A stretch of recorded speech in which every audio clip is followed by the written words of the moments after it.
Welcome to the Operation Game Night podcast. We're back. We're better than ever. Today, we are going over the fence because Clay and I have been watching some stuff and doing some stuff, and we're going to talk about it today. So, Clay, tell me about this new show that you've been watching that we have not talked about yet on the podcast. Have we not talked about it? I don't think we have. I think the first season was before the podcast even started. Okay. I think it's been that long. Wow. And now the new season is out. Tell me about One Piece on Netflix. Oh my gosh. Guys, One Piece, what is there to say? A couple years ago, when the first season came out, I had never heard of One Piece. I did not know of its storied history. Okay. Of being one of the most, is it like one of the most popular or It is, animes or something? Yeah, they've got the anime and the manga, and the anime is like currently ongoing. Like they have 37 seasons at this point. Yeah. While you talk about it, I'm going to look it up because I'm curious how many seasons they have. Okay. So yeah, Netflix releases this live action One Piece show. I don't know what made me click on it a couple years ago. I think maybe Cole, because he's into pirates. He said something about it, and so I watched it, and I loved it. It is just zany and heartwarming, and all these amazing things that are hard to explain. But anyway, that was a couple years ago. I watched the first season, and second season just came back out. And I was like, all right, I really remember liking the first season. After the first season, I started buying One Piece TCG cards. Like I was into it. I got like 60 episodes through the anime. Okay. I was all in on Monkey D. Luffy and being king of the pirates. But the second season came out a couple weeks ago, maybe a week ago. I don't know. And I started watching it. And like the first episode, I was like, okay, hold on. I know I like this show, but it took me a minute to get back into it. But now I am on the final episode, and I can say that I am fully back on the One Piece wagon. Awesome. This show just I can't, it's hard to even recommend to people because it requires a lot of you as a viewer to put aside. Like, I mean, it is odd. Like there are odd characters, and they are bringing a cartoon to life in a way that is so ambitious. Like these people are literally like look cartoonish. The way they put into the art and the costume design and everything they do to make it feel and look like an actual cartoon come to life, it's crazy. But if you got to be expecting it, and you got to kind of get past it if that's not a world you understand, which it wasn't a world I understood. But once you get to know these characters, like, you get invested. Oh yeah. I mean, the protagonist, Monkey D. Luffy, is just he's like this goofy little rubber band guy, and you're like, what the heck? This show's so weird. And he's just relentlessly pursuing. He wants to be king of the pirates. And you're like, why is he so obsessed with this? But it doesn't even matter anymore because you just root for him because he is a good friend, and he is a good leader. And you wouldn't think he would be because he just seems like this goofy kid. But at every turn, he just makes these decisions that you're like, oh my gosh, it touches your heart. You see him do these things for his crew and his friends. And then you meet these other characters like Sanji and Zoro, and they all just interact together in such a nice way, and they all have their own little stories. And in this season, you meet Tony Chopper. Oh yeah. And oh my gosh, that episode about had me in tears. Like it's like, for what looks like a goofy, weird show, there's a lot of heartfelt stuff in there. And I want to recommend it to people. Like my dad loves TV, and I know if he could get past like the weird, like Buggy the Clown doing weird Buggy the Clown stuff and all his body parts coming apart, and just the cook that only kick fights. Like, there's just so much weird stuff that you have to get past if you're just like a regular person that wants to watch the show. But I think there's so much there for you if you can get past that. And I'm so sad that I'm on the last episode already, and I know what's going to happen. I'm just going to go back to the anime and start watching that again because you just want to be around these characters because they're that lovable and it's fun. Yeah, it is a very feel good show at the heart. I'm sorry, I'm kind of distracted. It is March Madness right now. We'll get to that in my over the fence, but the characters are also lovable. They kind of have like secret backstories that get fleshed out over the course of the season, but really like the pirate isms to it is all just set dressing around a story about friendship. Like, Monkey D. Luffy is willing to go to all lengths to help his friends, and everybody that he calls his crew is part of his family, and he's willing to go to the ends of the earth for his family. And man, it is a feel-good show. You just have to get over a little bit of anime isms. And like I had never seen the anime. I'm jumping in kind of blind. I knew that there was like some zany characters and some happenings, but it's a feel-good show. It just like leaves a smile on your face to watch Monkey interact with his peeps and go on this adventure and see how it plays out. I will say the anime has an upcoming 22nd season, 22 seasons of this show. That's a long. It started, I think it kickstarted in 1999. First one aired, October 20th, 1999. That's wild. That's a long running anime show. Yeah. I mean, it's that good. It stands the test of time. It's almost got like season 2 now. I don't want to spoil too much, but the whole season 1, it's like, preamble and they're all kind of forming and whatever, but they have this big goal to get to the Grand Line. And the Grand Line's where all this adventure is going to happen. And that's where he's going to find the One Piece. And so in season 2, they get to the Grand Line. And it's almost giving me like, I don't know, like Star Trek type vibes because each new island they go to is like kind of like a standalone little micro weird cosm where you don't know what's happening on this island. There's weird creatures, monsters, giants, like, and you just show up there and they have to kind of navigate whatever culture or weirdness is happening on this island. So that's also a fun twist to it that I love that show. It is very Star Trek in that way. That's a good analogy. So did you watch the first season? I did watch the first season. I flew through it and loved it. And I have not watched anything One Piece since. And so I might have to go back and revisit season 1 before I jump into season 2, just like a refresher on all the characters and stuff. Yeah, they had a good before the first episode, there was like a refresher bit. Oh, perfect. That said previously on One Piece. Nice. As all animes do. Yeah. Awesome. So no, I'm anxious to hear what you think when you get into it. Ooh, I'm excited. I'm going to start it. It's so good. So what have you been doing, man? No. Oh man, I traveled. I was in Ohio, and then I was in Florida, and went to Boca Raton, and hung out there for a couple days. Saw the family. Went to Tower of Games, local game shop that just opened up not too long ago. They had some pretty excellent prices on new and used games, and they had lots of tables and other stuff set up so people could game. Cool store. I did not buy anything because my luggage was very full already, which was a huge disappointment, but cool shop. Then we took the Bright Line, which is the high-speed rail in Florida, took it from Boca Raton up to Orlando, and we went to Hollywood Studios in Disney Magic Kingdom. And we went there. The last time I was there was March of 2020, right before the world closed down.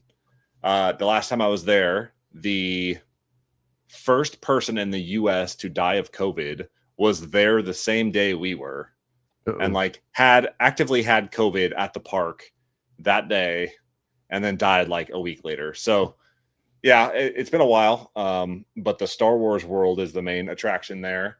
I'm a big Star Wars nut and really enjoy that whole thing. Have you been there? Have you seen it? Do you know anything about the Star Wars world in Disney? Like in Orlando? Yes. Also in Disney, California. Oh my God. Yeah. That was my favorite. When we went to Disney last year, Galaxy's Edge was I could have lived there. I didn't want to go anywhere else. Yeah, it's so good. Oh my God. Yeah, so I know this is like 6 years old. I'm not going to belabor this too much, but it's like being in Star Wars.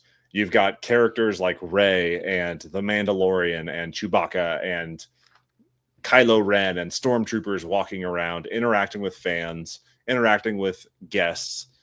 You've got a whole alleyway that's like a big marketplace where they're selling plushies and toys and games and t-shirts and magnets and everything else that Disney is so good at marketing.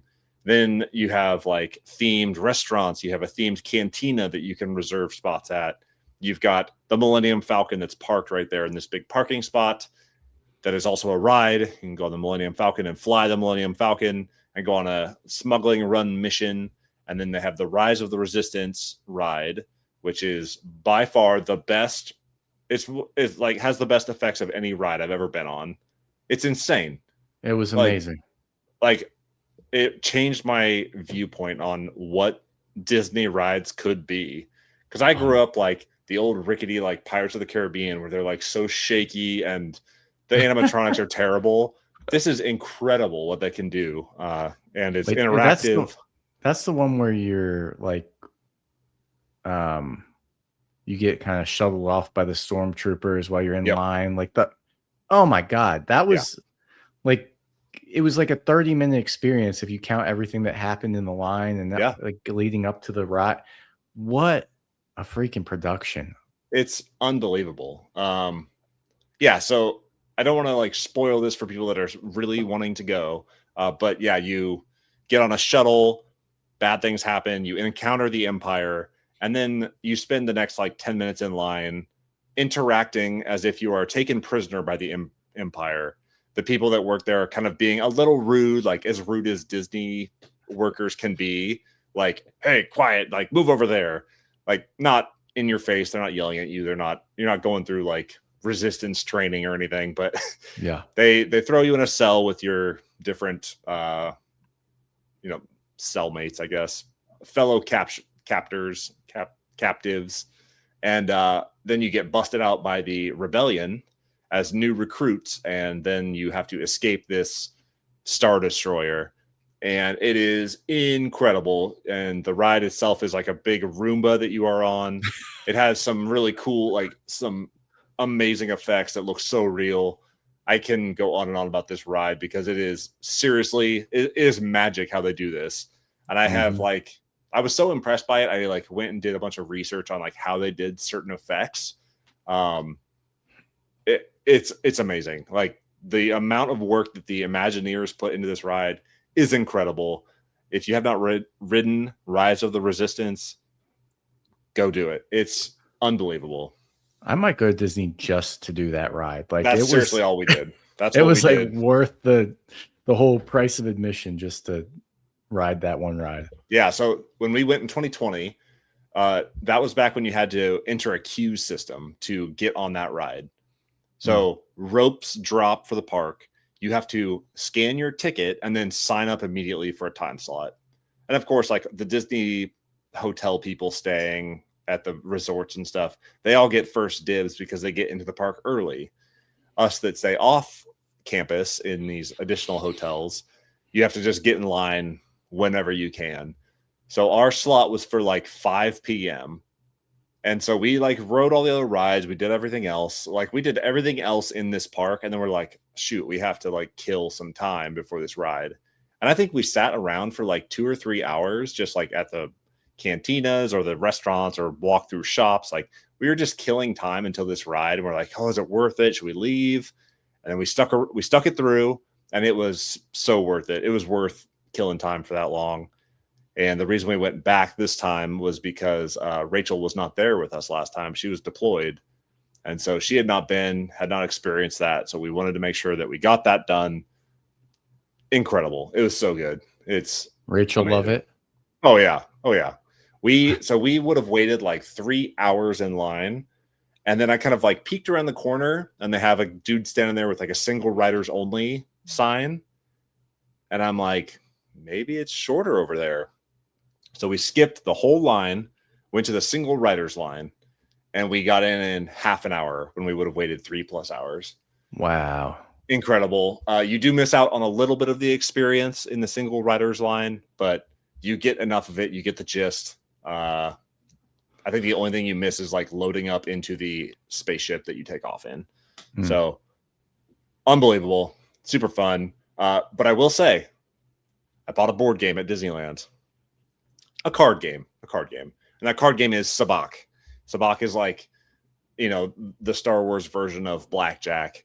And you've got positive and negative cards, and you're trying to end your hand as close to 0 as possible. The reason I bring this up in Over the Fence and not a debrief is because the game is really not that complicated. It's super small. The little box is like $20.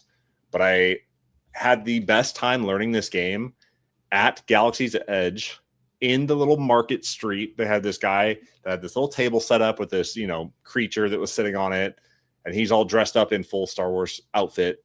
And he's sitting there teaching me this game of Sabacc. And like the Mandalorian is like walking behind me, like commenting on like, oh, I'd throw a few credits on that. And he's got little Grogu in his pouch. You've got Chewbacca walking by. You've got Rey. You've got like all these characters. It's cool to be there. You're sitting there drinking blue milk. So immersive, so cool. I had to buy Sabacc after that. It was like just a unique experience. Sounds like Slambo. It's kind of like Slambo. It's like blackjack, really. You're like taking hits or staying, and then at the end there's a dice roll that changes the outcome of your cards. It's fine. It's like a fun game. You can play it on like a bunch of Star Wars video games. But they do sell metal credits, like Imperial credits that are like the metal coins, but they're big Star Wars credits. And I was really tempted to buy some of those for Sabacc. Wow. But, I am impressed you didn't. I would have thought that would have been a no-brainer. I know. But they did have some cool board games. Lots of Disney and Marvel themed board games for sale there. So, man, nice. My wallet thanks me, but they got their money one way or the other. Disney always does. Disney always wins. Can't but they deserve it. I like you said about that ride. I was blown away when we went to Disney. I hadn't been there since I was like 10. Yeah. And we went last year, and I was like, this place is amazing. They do everything the best. Yeah. Like the immersion, the way that they people flow, the parking, like everything is incredible. And I know Vic is a huge proponent of Universal, but I will say for Disney, I can buy single day tickets. For Universal, you have to buy like a 4-day park hopper minimum. And I did not like that because it was very expensive. So maybe Vic can come on and talk to us about Universal again, because I'm really tempted to go to the Epic Universe. I want to go to that. I think we should organize a game retreat in the vicinity of Universal, and we can spend a long weekend going to Universal and playing board games with the homies. Should we go to Burbank and have Vic like Sherpa us around Universal? Absolutely. Vic, I don't know if you know this, but you just signed up to host an Operation Game Night retreat. Heck yeah. Heck yeah. Yeah, that sounds great. Let's do that. I'm there. Awesome. Did we do it? We did it. Let's go back inside the fence. It's getting cold out here. It's March Madness. I hope your brackets are doing well. There are currently 0 perfect brackets remaining. Best of luck to you all. Hope you got them in time. The end. Yep. That's that. And also in real March Madness, wrestling championships Oh, just finished up yes. last night. It was Yeah. some exciting finals. Yeah. Penn State making history yet again. But yeah, they're pretty good. They're good. They're good. They know how to wrestle. All right. Yeah. We'll go back now. We did it. We did it. Yeah. All right. Thank you for tuning in. That's the show. I've been Travis. He's been Clay. We've been Over the Fence. This is Operation Game Night. I have no more outros, and we're out.